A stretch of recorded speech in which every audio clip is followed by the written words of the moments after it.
नमस्कार भाइयों और बहनों, मेरे चैनल वरदान पर आपका स्वागत है। आज मैं आपको महालक्ष्मी व्रत के बारे में बताने जा रही हूँ।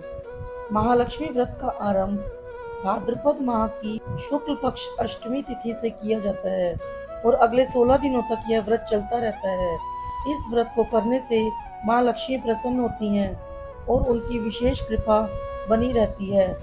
महालक्ष्मी व्रत भविष्य पुराण में वर्णित कथा के पाठ के बिना अधूरा माना जाता है। चलिए कथा प्रारंभ करते हैं। श्री गणेशाय नमः। एक समय महर्षि श्री वेद व्यास जी हस्तिनापुर पधारे।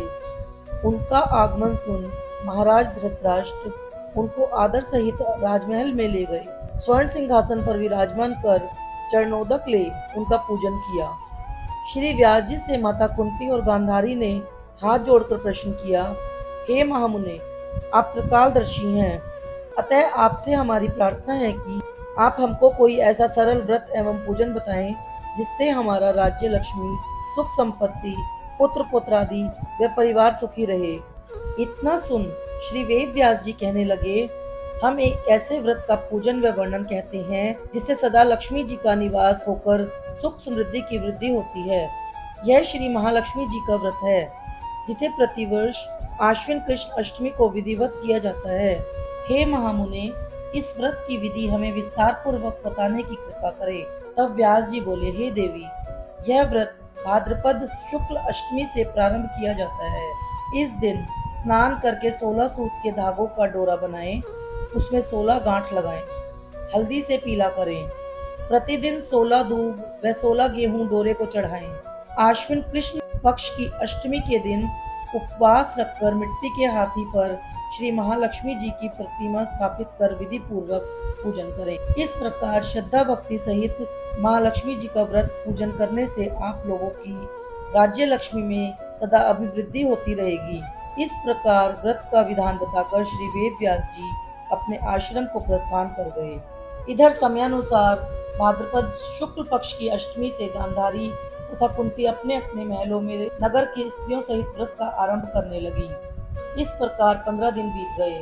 16वें दिन आश्विन कृष्ण पक्ष अष्टमी के दिन गांधारी ने नगर की सभी प्रतिष्ठित महिलाओं को पूजन के लिए अपने महल में बुलवा लिया। माता कुंती के यहाँ कोई भी महिला पूजन के लिए नहीं आई। साथ ही माता कुंती को भी गांधारी ने नहीं बुलाया। ऐसा करने से माता कुंती ने अपना अपमान समझा। उन्होंने पूजन की कोई तैयारी नहीं की थी एवं उदास होकर बैठ गई। जब पांचों पांडव युधिष्ठिर, अर्जुन, भीम, नकुल और सहदेव महल में आए तो कुंती को उदास देखकर पूछा, हे माते, आप इस प्रकार उदास क्यों हैं? आपने पूजन की तैयारी क्यों नहीं की? तब माता कुंती ने कहा, हे पुत्र, आज महालक्ष्मी जी के व्रत का उत्सव गांधारी के महल में मनाया जा रहा है।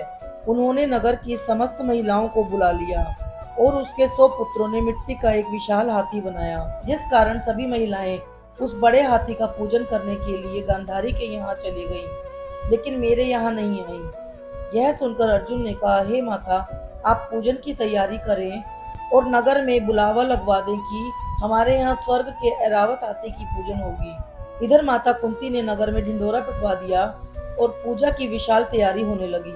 उधर अर्जुन ने बाण के द्वारा स्वर्ग से ऐरावत हाथी को बुला लिया। इधर सारे नगर में शोर मच गया कि कुंती के महल में स्वर्ग से इंद्र का ऐरावत हाथी पृथ्वी पर उतार कर पूजा जाएगा। समाचार को सुनकर नगर के सभी नर नारी, बालक एवं वृद्धों की भीड़ एकत्र होने लगी। उधर गांधारी के महल में हलचल मच गई। वहां एकत्र हुई सभी महिलाएं अपनी अपनी थालियां लेकर कुंती के महल की ओर जाने लगी। देखते ही देखते कुंती का सारा महल ठसाठस भर गया। माता कुंती ने ऐरावत को खड़ा करने हेतु अनेक रंग के चौक पुरवाकर नवीन रेशमी वस्त्र बिछवा दिए।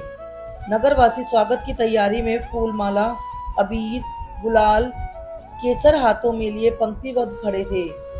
जब स्वर्ग से ऐरावत हाथी पृथ्वी पर उतरने लगा तो उसके आभूषणों की ध्वनि गूंजने लगी। ऐरावत के दर्शन होते ही जयकार के नारे लगने लगे। सायंकाल के समय इंद्र का भेजा हुआ हाथी ऐरावत माता कुंती के भवन के चौक में उतर आया। तब सब नर नारियों ने पुष्पमाला, अबीर, गुलाल, केसर आदि सुगंधित पदार्थ चढ़ाकर उनका स्वागत किया। राज्य पुरोहित द्वारा ऐरावत पर महालक्ष्मी जी की मूर्ति स्थापित करके वेद मंत्रों उच्चारण द्वारा पूजन किया गया। नगरवासियों ने भी महालक्ष्मी जी का पूजन किया। फिर अनेक प्रकार के पकवान लेकर ऐरावत को खिलाए और यमुना का जल उसे पिलाया गया। राज्य पुरोहित द्वारा स्वस्ति वाचन करके महिलाओं द्वारा महालक्ष्मी जी का पूजन कराया गया। 16 गांठों वाला डोरा लक्ष्मी जी को चढ़ाकर अपने अपने हाथों में बांध लिया। ब्राह्मणों को भोजन कराया गया। दक्षिणा के रूप में स्वर्ण आभूषण वस्त्र आदि दिए गए। तत्पश्चात महिलाओं ने मिलकर मधुर संगीत लहरियों के साथ भजन कीर्तन एवं संपूर्ण रात्रि महालक्ष्मी जी का जागरण किया। दूसरे दिन प्रातः राज्य पुरोहित द्वारा वेद मंत्रोच्चार के साथ जलाशय में महालक्ष्मी जी की मूर्ति का विसर्जन किया गया। फिर ऐरावत को विदा करके इंद्रलोक भेज दिया गया। इस प्रकार जो स्त्रियां श्री महालक्ष्मी जी का विधि पूर्वक व्रत एवं पूजन करती हैं, उनके घर धन धान्य से पूर्ण रहते हैं और उनके घर में महालक्ष्मी जी सदा निवास करती हैं। महालक्ष्मी नमस्तुभ्यं सुरेश्वरी, हरि प्रिये नमस्तुभ्यं दयानिधे।